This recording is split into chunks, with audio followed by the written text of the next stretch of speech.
Hi, y'all. So before I ask my question, I want to clarify a point that y'all mentioned earlier. You said you don't believe in white privilege, correct? Yeah, it's a myth. It doesn't exist. Okay. So according to the Bureau of Prison Statistics from last month, 38.3% of our current inmate population is black. But according to the 2020 census data, only 12.2% of our national population is black. So if you don't believe in white privilege, how do you explain this disparity? So why are they in jail? It has been this way for years, since the 90s. No, why do people go to jail? Why are black people in jail at higher rates than white people? That's the question, right? Maybe because they Yes. commit more crimes than white people. But that's not true. It actually is. They do. So every independent analysis shows that blacks have commit a disproportionate amount of crime. No one wants to say it out loud, but it's true.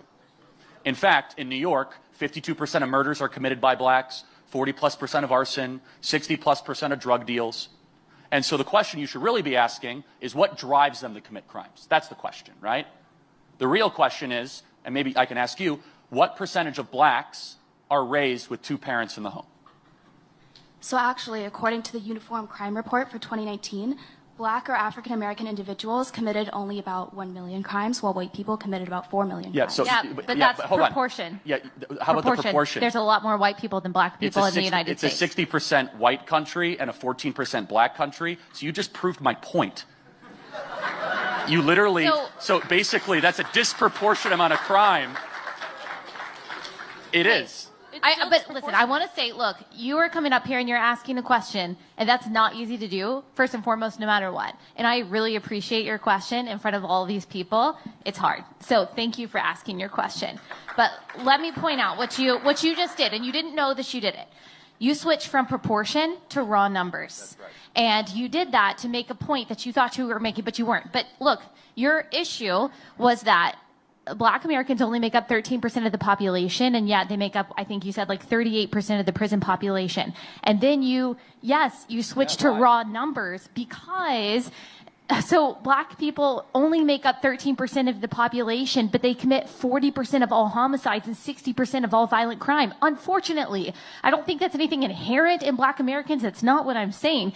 That's just the fact. And what Charlie is saying is, look, we've got to look at why that is. So you're claiming that that disparity is inherent proof of discrimination. So would you also say the fact that there are fewer Asians in jail means that than white people, that there is discrimination against white people?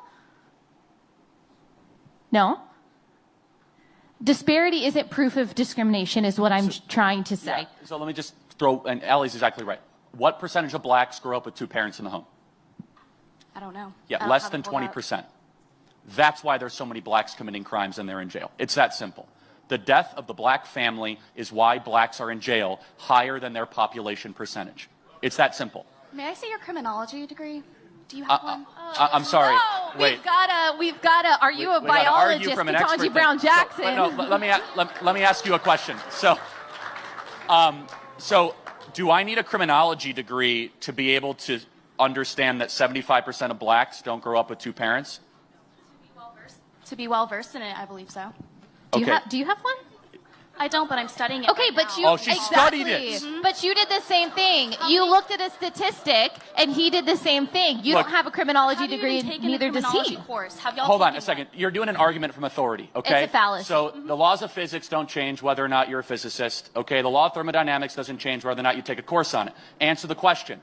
Why do blacks have a broken family versus a nuclear family, and does that translate to higher rates of crime? Do you admit that? Why is it that blacks don't have parents, though? Why? Good question. We subsidize single motherhood in this country through the federal government of the United States. Great question. Now we're getting somewhere. Back in the 1960s, we put forward a program where black women married the government and broke up with the men they were with. Welfare state, Lyndon Baines Johnson, and that has contributed to blacks committing more crimes. I believe institutionalized racism is your answer, but I don't believe I'm getting anywhere with y'all. But no, just let me point something out. Did you know that it's not white Americans that have the lowest incarceration rate or the lowest rates of crime or the highest graduation rates or the highest median income? It's not white Americans. It's Asian Americans. They have the highest median income. They have the highest graduation rates. They have the most degrees. They have the lowest incarceration rates. And guess what? They also have the lowest single parenthood rates. Okay? So that is true across the board. It's not just black Americans. And unless you are willing to say that the reason why Asian Americans make more than white Americans or the reason why Asian Americans go to jail less than white Americans is because there is systemic institutional racism against white people in this country, then your argument against black people doesn't really work. So let me ask you one thing. You said institutional racism. I got a black friend right up here. He's great. He's great. So let me ask you. Let me ask you a question. What can I do that he can't do? What do you mean? If institutional racism was real, what can I do that he can't do? Well, you're less likely to get arrested. I'm sorry. No, if we both commit a crime, he's going to get arrested and I'm not? He could. Wait, so we just went through this. Blacks commit a disproportionate amount of crime in this country because of broken families. So give me one law on the books. You said it's institutional. Give me a law anywhere that discriminates against blacks. Give me one law anywhere in America. You want current or past? How about right now? Well, the fact that crack cocaine is criminalized more than regular cocaine. No. If I deal crack cocaine, I'm getting arrested regardless of skin color. Give me a law. But if you were dealing white cocaine, Give me a law anywhere that allows white people to commit crimes and get away with it and blacks can't. Does that law exist? Not anymore. But because there's no institutional racism in America. The idea of institutional racism is laws on the books. Just because it's not down on paper doesn't mean it's not real. Okay, give us an example. Not just a disparity. Not just a disparity. God isn't, you don't see God? He's on paper. Read the Bible. I didn't mean it like that.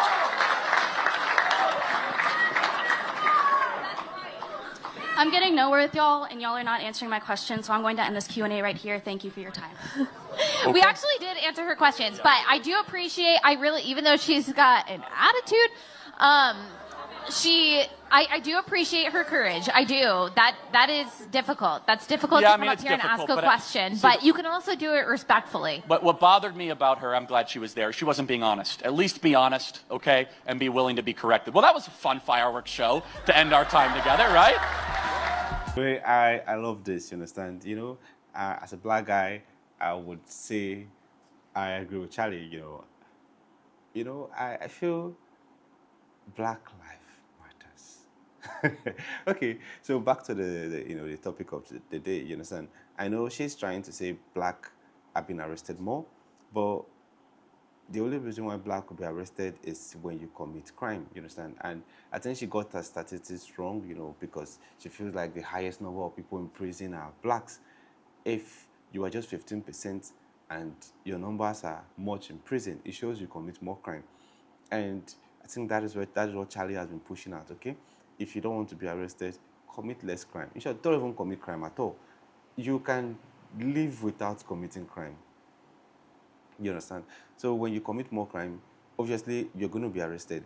And when you get arrested, your numbers keep on increasing. So the best thing is, according to Charlie, he said, when there is a whole lot of absence of fatherhood, there will be no one to put you on check. Women can do the best they can do, you understand? But when a father figure is at home, a child is being scolded at, corrected at a very tender age. But when a mother figure is at home and the father figure is absent, the mother is going to show this child a whole lot of love. I know sometimes the reverse is the case. My mom is more strict than my dad, you understand? But anyway, I still love my mom. But that is it. In some cases, the man is strict, you understand? He wants to raise good and responsible children. The mom, she knows what she went through producing those children. So there are certain things that she would not let happen to those children, you understand? Especially from outsiders. But when the father of the child scolds the child, the mother is not going to interfere. You understand? He's going to feel like, yes, he loves you. That is why he's putting you on check. And that is the truth. You understand? We don't scold our children because we hate them. We scold them because we see the paths they are going through, they are walking through, and we want to correct that path. And assuming there is a whole lot of fatherhood, like present fatherhood, I think blacks, I don't know, people prefer being called Black American, but if you're black, be proud of your skin. Blacks would have done better. You understand? And I just like when Tupac released a song, Dear Mama, he made so many instances, said so many things, things he did while he was young. I could see that there was absence of fatherhood in that song, because you see he went to jail. He still sang, yeah, Dear Mama, I appreciate you, the sacrifice the mother did. But assuming there was a presence of fatherhood, I don't think there are certain parts that he would have not, took, because there is a man there scolding you. There is a man there that you look up to, and you want to be like him. But when there is absence of fatherhood, that is when peer pressure kick in, because now you want that man figure around. So you tend to do things like you want to be a man, you want to feel like a man, and even if you're wrong, you still do it. And I think, yeah, when I was growing up, there were certain traits I was exhibiting. My mom was telling me, this thing is not good. You need to stop this, and this, and this, and this. At first, I was like, yeah, I'm old enough. You don't tell me what to do, this. But now that I'm old, I see sense in what she was saying. I was like, yeah, thank God you corrected me. Thank God you were able to put me on check, because my life would have taken another turn. And that is what happens when there is no one at home to put you on check. Anyway, this is lovely. I know the white lady came with a whole lot of emotion. She wanted to air view, but I think for you to be learned, you don't need to go to college. For you to understand things, you don't need to go to college. I've seen so many people become president without even study political science, and they are very good at it. It all depends on your will, your eagerness, how willing you are to produce change, to bring in a different policy that will change things. That is it. So it's not the matter of the degree is just a single paper. You understand? You go to school every day. They bombard you with things that you remember till after, till you write your exam. After your exam, majority of them, at least 80% of them, are out, and you go again the next semester. So having the college degree does not really mean you're an expert in it. You understand?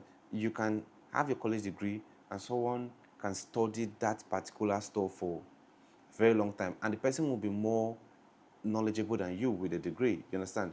So I've been to college, and I'm telling you for fact that it's beyond the college degree. It all depends on how passionate you are about it. You understand?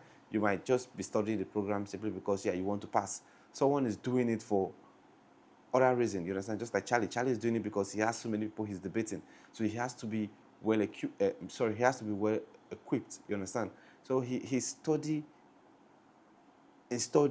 because he knows what is coming for him. Anyway, this is a brief one. I love this, and I want to see more videos like this. If you have any recommendation, let me know in the comment section. If this is the first time visiting the channel, click on the subscribe button. Thanks for watching, and remember this.